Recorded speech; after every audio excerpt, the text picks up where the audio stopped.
Ito po si Richard Butcher. Mold pull out po ito. Never been used. Ayan. So, bagong-bago siya. Okay. Consider as brand new. Okay. So, ganyan siya kapag naka-setup, pagka nakaupo. Ayan.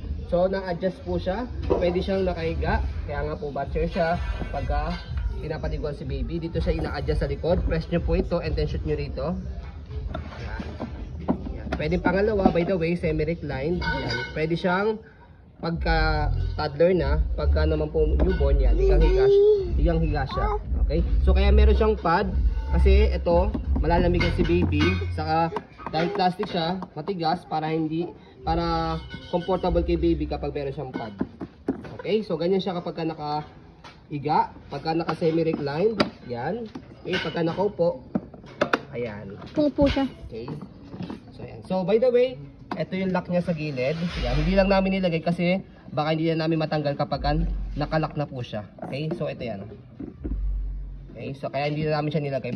Wala po yung putol. Okay, baka kasi mamaya mahirapan po kami pagka nilock na namin, hindi na namin siya matanggal. Okay, hindi na namin siya ma-disassemble. Okay, so may mga kasamang plastic po yan. Ayan, okay. So ayan siya, meron siyang laruan dito. Okay, so ditanggal yan. Presyo lang po dito yung color green. Question lang po yan. Okay, so kayo po unang-unang gagamit dito. Ayan. Okay, never been used. Ayan. Brand new, one pull out.